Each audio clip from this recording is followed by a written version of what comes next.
driver, singular, rights.org. And now is the time that we should really, if you guys haven't added your name, okay, please go there and add your name.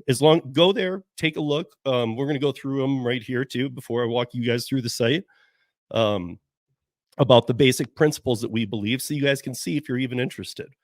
But the bottom line is we need to get the signatures on this as quick as possible. And luckily, we've been doing it for over a year now. So we have over 70,000 here in the United States. Some states, we have some tremendous numbers, but we want everybody that's willing to that agrees with this stuff and wants to get your name on, because Mike and I are going to be turning in his new Jobs America people who are saying they want to remain independent contractors, and we're going to add the drivers' rights movement, because 70,000 is no little number. That was a big task we took on. I'm very proud of ourselves. So let me bring up, I'm going to show you guys some screenshots real quick, okay? So, and then I'll take us to the website, and in 1 minute, I'll show you how quickly you can sign up. But if you believe this that I'm about to show you, you should be a part of this movement. So, rideshare and delivery companies want the benefits of using independent contractors without honoring the obligations. Now, these are the IRS standard obligations for independent contractorship that can be applied and have to be applied to the gig app-based economy. Are these three? Absolutely, they have to be. They hide information that helps you decide whether or not to take a trip. Hence, and even if they've got upfront pricing now and they've lowered any kind of manipulation they're doing, they at least have to show you everything up front before you accept or decline it. They stop you from using the tools you want to run your business better and safer. As an independent contractor, the hiring entity has no right to tell you what tools you can or even should use. They are only to contract you out for the job. It is your job from there. And I would even apply that to like navigation apps. Let's say you do rideshare. That's up to you which navigation you use. You know what I mean? I mean, like they cannot keep getting into this, but like even apps like Para, Gary Middleton's apps, Maestro, any apps. I mean, Gridwise, you guys know that by using these, we're breaking the terms of service that they have out there. However, would they come after anybody for this stuff? Hell no. And would they now? Triple hell no. Because the giants are already on the line for a lot of money and a lot of lawsuits. And we saw what Biden did, and obviously that's why this is coming up today. They deactivate with no feedback or due process. Your voice is not heard. Yes, you have the right to be heard.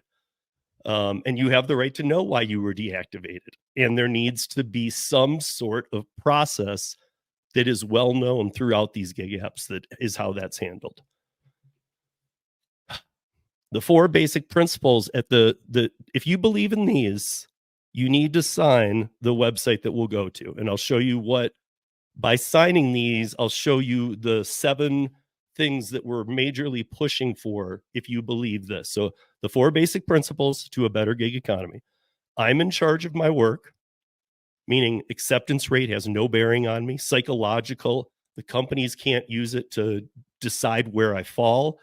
I have a say in the system.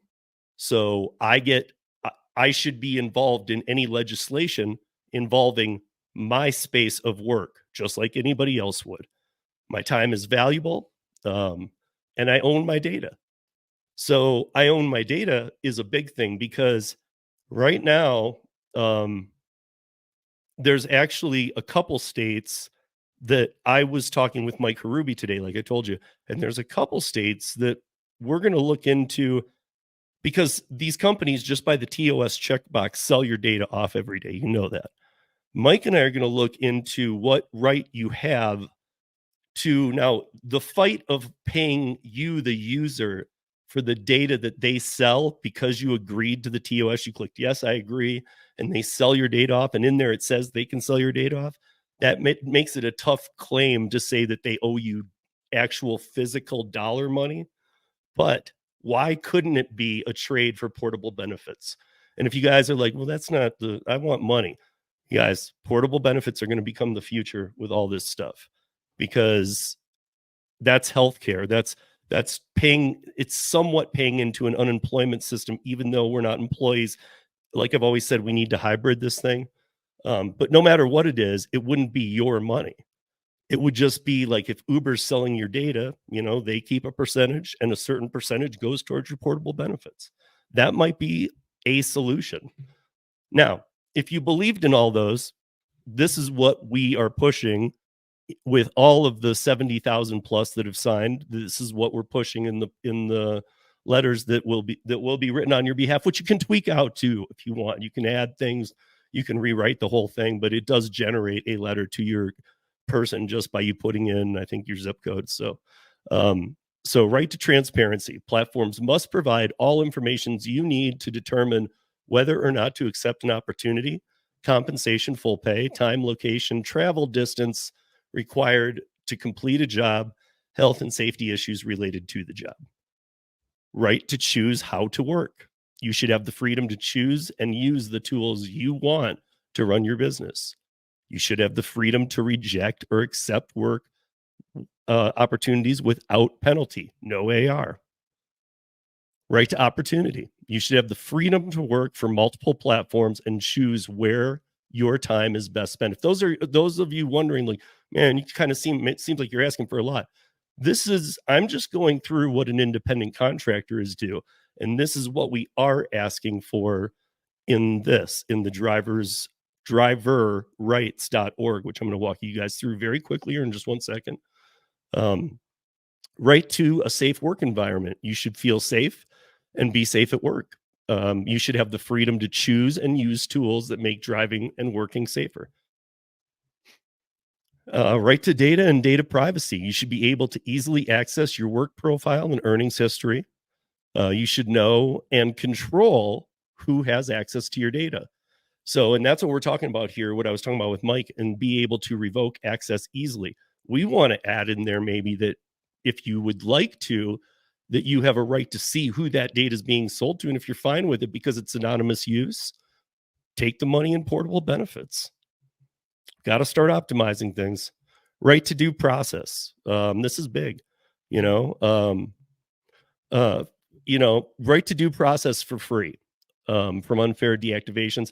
And that would even go as far as to say, like, let's say that somebody was deactivated for a reason, they knew it, and they said, oh, it was unfair, I'm going to go do this because I want to get back on and I want it to be free.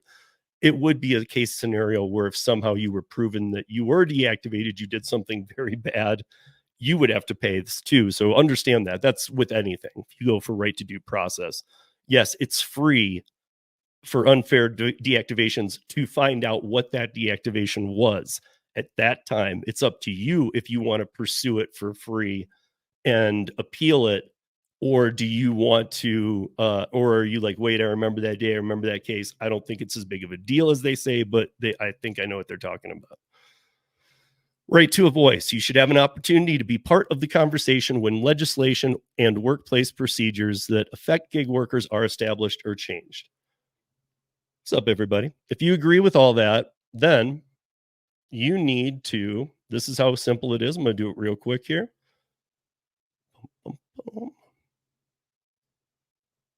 Okay.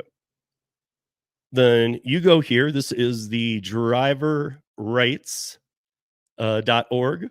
Remember, driver, not drivers, driverrights.org. And you come down here and it says, same things we just went through. And there's video in here. And I'm in the About Us. I'm on the team. If you believe these 4 principles, we have testimonials down here that run forever. So one thing you can do is you can come down here, you can sign the petition and do the testimonial, or anywhere throughout that it says get involved. This is what I wanted to show you. If you click this, get involved, it immediately takes you right here. Now, this is how easy it is. You don't have to put in your phone number. There's no asterisk. You can see that. Name, email, and zip code. That is neat. The zip code is needed so they can determine who is your representative. So name, that's just first and last. Email, you can use a secondary email account. Doesn't matter, obviously, but just make sure you use one that's active. Don't like go a@xyz.com. that just won't do any good. They need to be able to be verified, because these will be turned into the states to appeal legislation and fight. Like in Colorado, we have almost like 5,000. For California people, we have about 13,000 or 12,000 out of the 70. That's the biggest state. So imagine that. We have 12,000 people who have signed up that we're able to present as one. It's not one person walking in and saying, hey, like I want to talk to my representative because you guys are hearing from too many people who want to be W-2 people.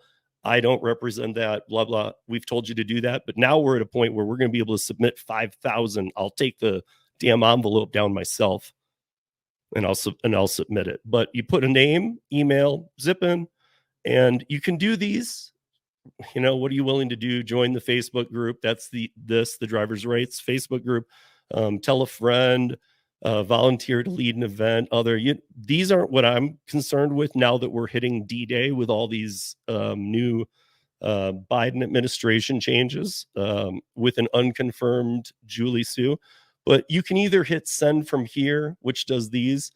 But once you've filled out these three things, you can also just go down to here and hit send a letter to representative. I'm actually working on removing this one.